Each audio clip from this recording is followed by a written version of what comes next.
నమస్తే, welcome to విధాత. నేను ప్రతిభ.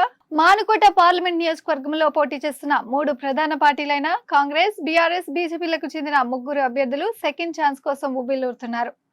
ST reserved స్థానంగా ఉన్న మానుకోట నుంచి కాంగ్రెస్ పార్టీ అభ్యర్థి మాజీ కేంద్ర మంత్రి పోరిక బలరాం నాయక్, మాజీ ఎంపీ బీజేపీ అభ్యర్థి professor Ajmeera Seetharam Naik, sitting MP BRS అభ్యర్థి మాలోత్ కవిత పోటీలో ఉన్నారు.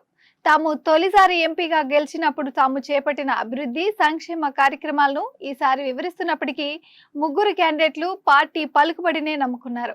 పార్టీల ప్రధాన నేతల ప్రచారంపై విశ్వాసంతో ముందుకు సాగుతున్నారు. బలరాం నాయక్ మినహా సీతారాం నాయక్, కవితలు పార్టీలు మారారు. 3 లంబాడా సామాజిక వర్గానికి చెందిన వారే కావడం గమనార్హం. కాంగ్రెస్ ఎమ్మెల్యేల ప్రాతినిధ్యం. మానుకోట పార్లమెంట్ నియోజకవర్గ పరిధిలో 7 అసెంబ్లీ నియోజకవర్గాలు పినపాక, ఇల్లందు, మహబూబాబాద్, డోర్నకల్, నర్సంపేట, ములుగు, భద్రాచలం ఉన్నాయి. ఒక్క నర్సంపేట మినహా 6 అసెంబ్లీ సెగ్మెంట్లు ఎస్టీ రిజర్వ్డ్ నియోజకవర్గాలు.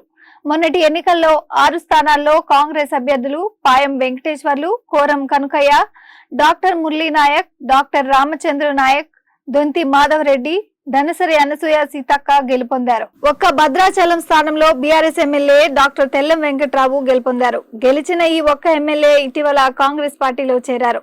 దీంతో కాంగ్రెస్ పార్టీకి పూర్తి ఎమ్మెల్యేల బలం చేకూరింది. గతంలో బీఆర్ఎస్ ఆధిపత్యం కొనసాగింది. కాంగ్రెస్, టీడీపీ నుంచి గెలిచిన ఎమ్మెల్యేలను బీఆర్ఎస్ లో చేర్చుకున్నారు. కాంగ్రెస్ అభ్యర్థి బలరాం. కాంగ్రెస్ అభ్యర్థి బలరాం నాయక్ మానుకోట ఎంపీగా 4వ సారి పోటీ చేయడం గమనార్హం.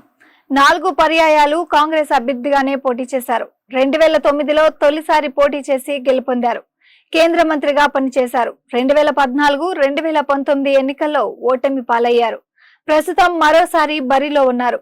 కాంగ్రెస్ కేంద్రంలో అధికారంలో ఉన్నప్పుడు మంత్రిగా తాను చేసిన అభివృద్ధి పనులే ఇప్పటికీ ఉన్నాయని, 2 పర్యాయాలు ఏ అభివృద్ధి చేయలేదని విమర్శిస్తున్నారు. మరోసారి అవకాశం ఇస్తే నియోజకవర్గాన్ని అభివృద్ధి చేస్తానంటూ ప్రకటిస్తున్నారు. పార్టీ బలం తన పరిచయంపై ఆధారపడి బలరాం నాయక్ ఎన్నికల బరిలో ఉన్నారు. 2వసారి గెలుపు ఖాయమనే భరోసాతో ఉన్నారు. బీఆర్ఎస్ అభ్యర్థి కవిత. మాలోత్ కవిత ప్రస్తుతం బీఆర్ఎస్ నుంచి సిట్టింగ్ ఎంపీగా ఉన్నారు. 2వ పర్యాయం ఎంపీగా పోటీ చేస్తున్నారు. కవిత గతంలో కాంగ్రెస్ పార్టీలో మానుకోట ఎమ్మెల్యేగా గెలుపొందారు. 2014 ఎన్నికల తర్వాత తన తండ్రి డిఎస్ రెడ్డి నాయక్ తో పాటు బీఆర్ఎస్ లో చేరారు. 2019లో మానుకోట ఎంపీగా పోటీ చేసి గెలుపొందారు. 2వసారి తన అదృష్టాన్ని పరీక్షించుకుంటున్నారు. ఎమ్మెల్యేల బలం పూర్తి తారుమారైంది.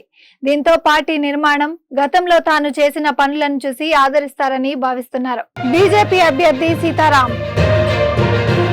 2014 ఎన్నికల్లో సీతారాం నాయక్ బీఆర్ఎస్ నుంచి ఎంపీగా పోటీ చేసి గెలుపొందారు. 2019 ఎన్నికల్లో బీఆర్ఎస్ ఆయనకు టికెట్ నిరాకరించింది.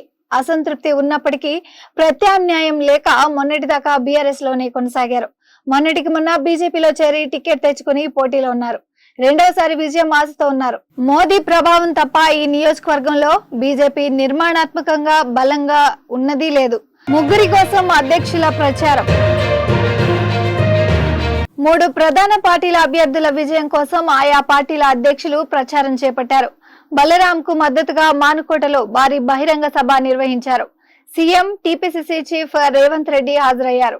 మంత్రి తుమ్మల ఇన్ఛార్జిగా ఎన్నికల వ్యూహాలు అమలు చేస్తున్నారు. ఈ పార్లమెంటు పరిధిలోనే ములుగు ఎమ్మెల్యేగా మంత్రి సీతక్క ప్రాతినిధ్యం వహిస్తున్నారు. బీజేపీ అభ్యర్థి సీతారాం ప్రచారంలో ఆ పార్టీ జాతీయ అధ్యక్షుడు జేపీ నడ్డా పాల్గొన్నారు. మానుకోటలో జరిగిన సభలో ఆయన పాల్గొన్నారు. కవిత ఎన్నికల ప్రచారంలో బుధవారం మానుకోట రోడ్ షోలో ఆ పార్టీ అధ్యక్షుడు కేసీఆర్ పాల్గొన్నారు.